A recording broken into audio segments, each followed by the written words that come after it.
Salut à tous, alors aujourd'hui je voudrais vous faire suite donc à ma vidéo de crème pâtissière express on va dire. Je vais faire des, comment on pourrait dire, des cinnamon rolls ou comme des espèces de pain au raisin en fait. Donc je vais partir d'une base de pain au lait, voilà. Alors c'est une recette que j'ai prise donc du livre vegan de Marie Laforêt. Je vous le conseille vraiment, il est vraiment génial ce livre. C'est la première fois, parce que pourtant j'en ai eu un paquet de livres de cuisine, mais c'est la première fois que j'ai un livre où toutes les recettes me plaisent et j'en ai fait déjà, je sais pas, mais j'en ai fait un bon paquet. Et pourtant c'est un livre voilà, végétalien et même avant quand j'étais pas végétalienne, j'avais, bon voilà, on a toujours plein de livres de cuisine, on fait généralement une ou deux recettes dans chaque livre. Mais là, toutes les recettes sont à prendre, mais vraiment toutes. Et il y a plein de bases, si vous voulez commencer à manger voilà, végétalien, vous avez plein de recettes gourmandes. Donc je vais partir sur une base en fait de pain au lait. Et ensuite, je l'étalerai en rectangle, je mettrai ma crème pâtissière. Et ensuite, voilà, après vous pouvez mettre ce que vous voulez. Je vais mettre sûrement des raisins secs, du chocolat, des noix ou ce genre de choses. Donc on va déjà commencer à faire la pâte.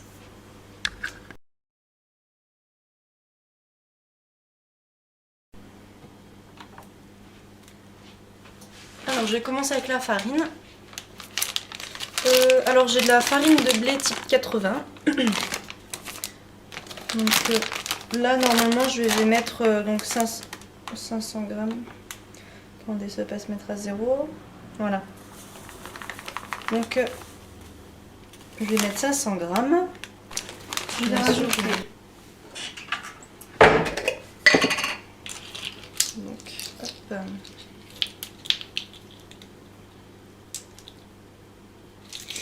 Je vais rajouter une petite cuillère à café de sel. Donc là c'est de la fleur de sel.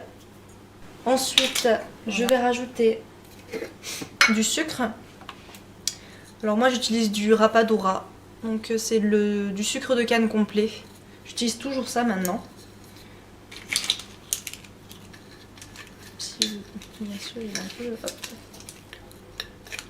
Donc là je vais mettre environ 50 grammes à peu près. C'est comme vous voulez après. Alors ensuite je vais mettre donc de la levure boulanger. Donc là c'est un pot que j'ai pris moi en fait. J'ai juste découpé les étiquettes pour que ce soit plus facile à conserver. Donc c'est de la levure de boulanger déshydratée que vous trouvez en gros sachet, donc je trouve que c'est plus pratique quand même. Vous la mettez dans un pot et puis moi comme en fait on n'achète aucun produit on va dire entre guillemets industriel. Si on doit acheter du pain on va à la boulangerie, mais sinon on n'achète jamais jamais de produits industriels, pas de gâteau, pas de biscuits, pas de pain, rien. Donc on fait tout chez nous, donc c'est pour ça qu'on a quand même généralement toujours de la levure chimique ou levure de boulanger, donc je vous montre ça. Et on va en mettre 15 grammes. Ensuite, on va mettre 200 ml de lait de soja. Alors après, vous mettez n'importe quel lait végétal. Hein. Moi, j'utilise celui-là parce que la bouteille est ouverte, tout simplement. Alors moi, je vais rajouter aussi 2 cuillères à soupe de fleur d'oranger. Alors ça, j'adore. Surtout dans les brioches, etc. Moi, j'hésite pas, j'en mets. J'adore. Voilà, j'en ai mis vraiment 2 bonnes cuillères à soupe. Après, c'est comme vous voulez, voilà.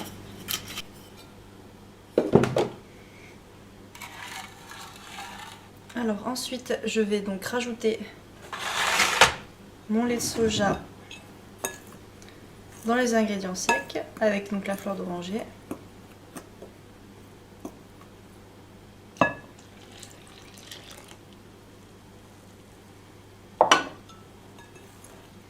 Commence à mélanger.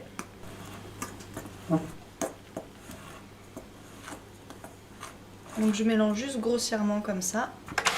Et là je vais ajouter donc mon corps gras.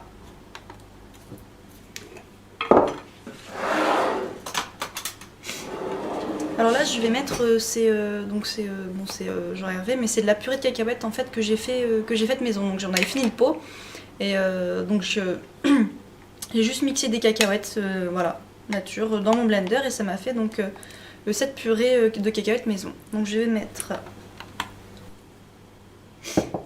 90 grammes environ de purée de cacahuètes.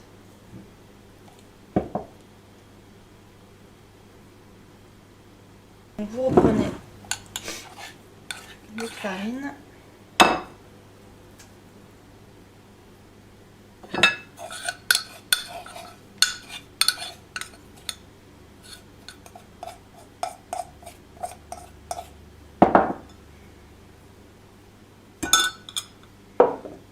Et là maintenant, il faut mettre la main à la pâte comme on dit. Et donc vous allez pétrir jusqu'à avoir une pâte homogène et élastique. Alors quand vous avez une boule de pâte que vous pouvez prendre, il ne vous reste plus qu'à pétrir. Alors si vous avez un robot pâtissier bien sûr, bon bah allez-y, hein, c'est l'occasion bien sûr. Mais comme moi, si vous n'avez rien du tout, vous n'avez plus qu'à pétrir pendant une bonne dizaine de minutes jusqu'à ce que votre pâte soit vraiment homogène et vraiment élastique. Voilà, il faut qu'elle soit très souple. Bon bah je vous dis à tout à l'heure. Alors voilà à quoi doit ressembler votre pâte. Vous voyez, elle est bien élastique. Vous la mettez dans un saladier, vous filmez et vous laissez la pâte doubler de volume et puis je vous retrouve après. Voilà.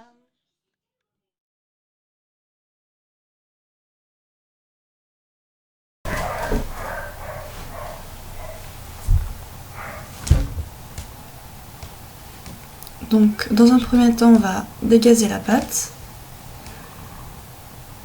Donc je vais prendre mon rouleau là pour pouvoir ensuite l'étaler. Donc n'oubliez pas de mettre un petit peu de farine sur le rouleau pour que ce soit plus simple quand même et puis bien fariner le plan de travail parce que sinon c'est la galère quoi. La pâte est un petit peu dure quand même. Comme on a mélangé de la farine T80 et T65, elle est quand même un peu plus difficile que si on aurait pris une farine très blanche. Mais c'est quand même bien meilleur pour la santé d'avoir pris une farine plus complète.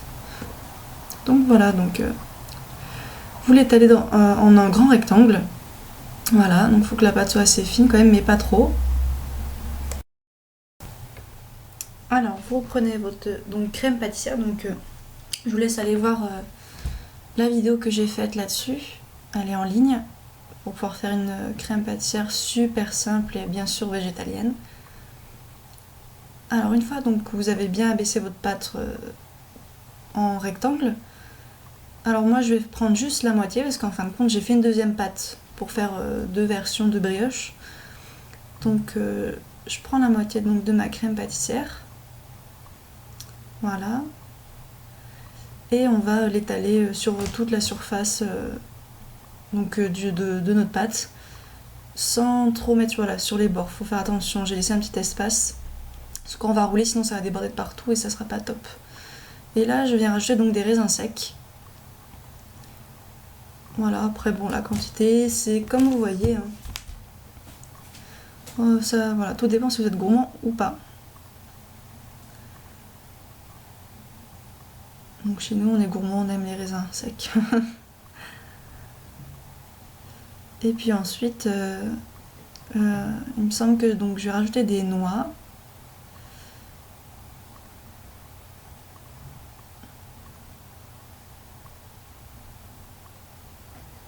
Alors après il y a tellement de variantes possibles, moi je vous donne un exemple mais après vous pouvez mettre ce que vous voulez. Moi je trouve que raisin noix bien sûr ça reste très traditionnel.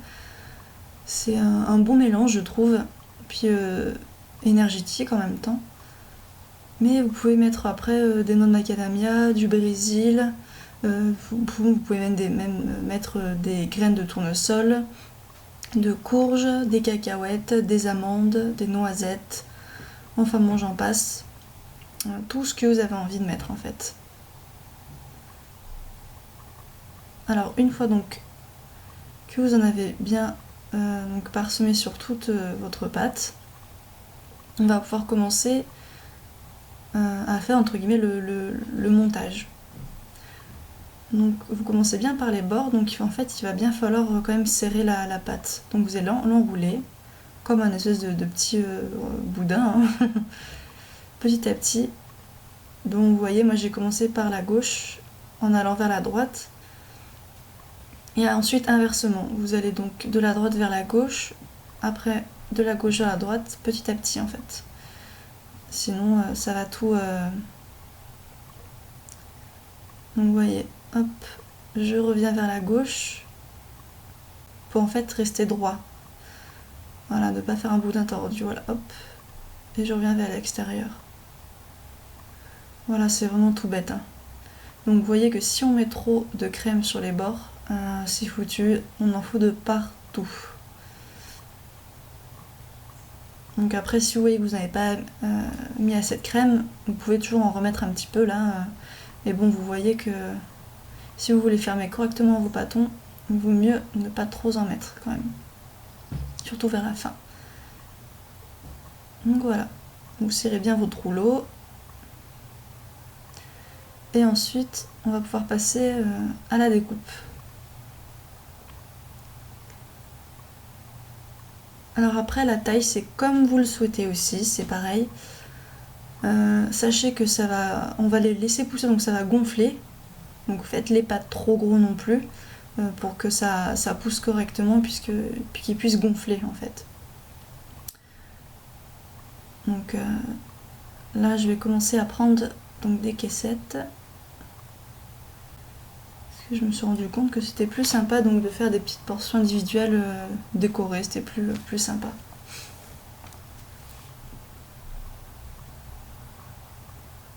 Alors voilà, donc j'ai pris mon moule, donc c'est un moule à muffins en fait.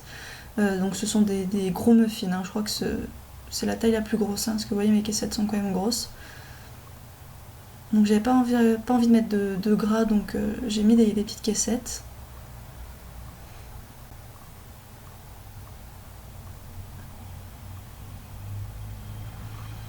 Et puis pour emporter, c'est toujours plus sympa. Si vous voulez faire un goûter ou un pique-nique, pour la présentation, c'est plus joli quand même.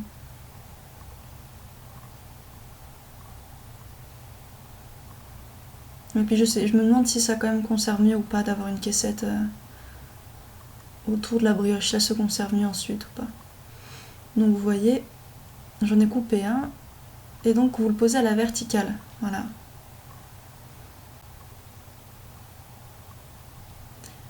Pour qu'ils puissent ensuite donc gonfler et vont donc après prendre, vous verrez, toute la place dans le moule. Donc là j'essaie de faire à peu près la même taille. Donc vous voyez, je fais des bonnes portions quand même, hein.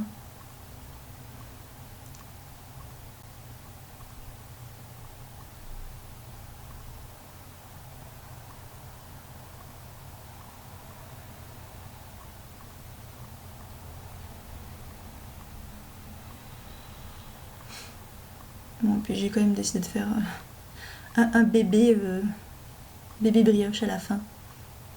Donc voilà, donc je vous montre en fin de compte, c'est pour éviter qu'il se détache sur de la cuisson ou de la poussée. Donc vous prenez, voilà, vous le mettez dessous en fin de compte, voilà. Et en poussant, il se détachera pas en fin de compte et il va rester dans sa forme voilà, de rouler. Voilà.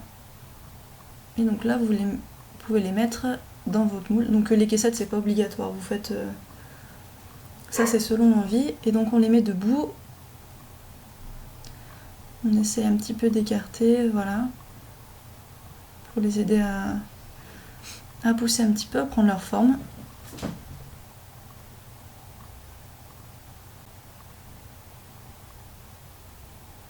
Donc je réitère l'opération pour chaque brioche. Brioche, pain au lait, roulé, je sais. C'est un petit mélange en fait. Parce que c'est quand même moins gras qu'une brioche traditionnelle. Quand même. Parce que j'ai mis quand même 500 g de farine pour 90 g de graisse, donc ce qui est relativement peu quand même. Donc on pourrait presque dire que ce sont des brioches allégées sans le vouloir. Très light, et donc ça vous pouvez en manger, il n'y a pas de souci. Et on pourrait même dire, je rajoute protéiné avec pour les sportifs, même si on n'a pas besoin. Je vais pas faire débat de trop de protéines, mais voilà, c'est toujours intéressant. Donc avec la purée de cacahuètes. Donc voilà, j'essaye d'un peu leur donner une forme pour qu'ils tiennent bien debout aussi, hein.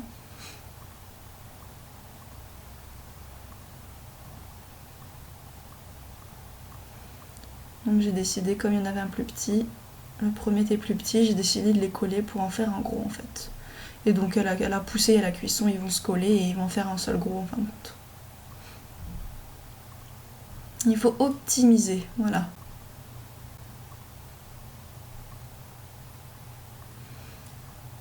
Voilà, donc ça en fera un giant, voilà. Donc je vais prendre un torchon. Prenez un torchon un petit peu humide pour pas que la pâte se dessèche. Et on va les recouvrir pour pouvoir les laisser pousser. Donc là, vous attendez qu'ils doublent de volume à peu près. Moi, je vais les mettre dans mon four qui est un petit peu chaud, légèrement chaud. Crème pâtissière noisette, raisin sec et noix. Donc finalement, je vais mettre un peu de lait quand même dessus pour éviter que ça sèche trop. Donc là, j'ai mis c'est du lait de riz. Hein.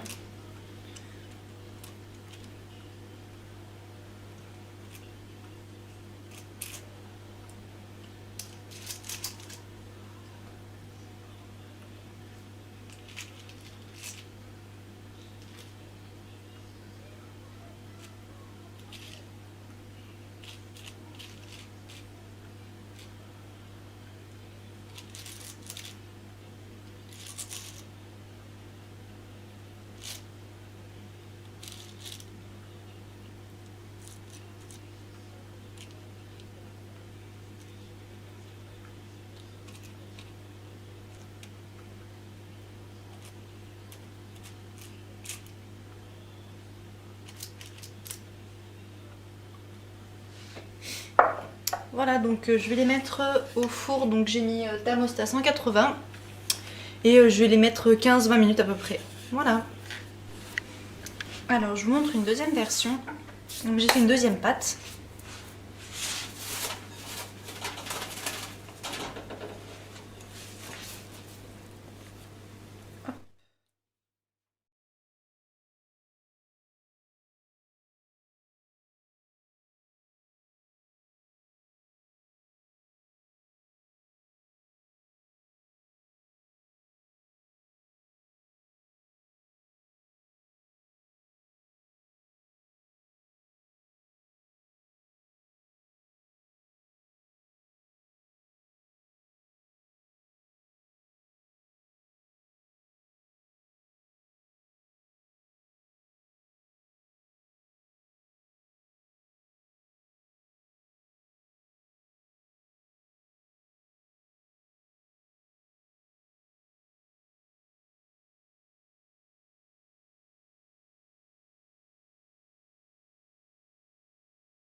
Donc ça c'était ma deuxième fournée au chocolat coco, donc j'ai quand même mis en fait du lait végétal dessus.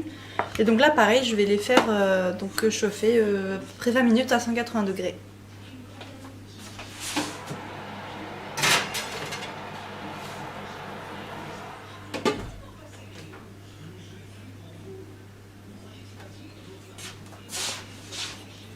Donc je vais vous montrer, alors voilà le résultat des brioches.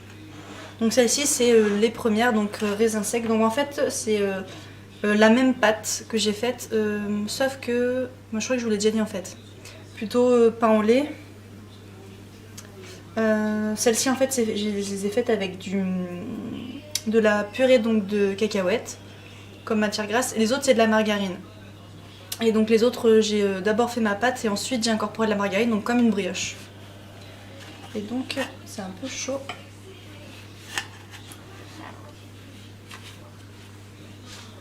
Donc voilà ce que ça donne.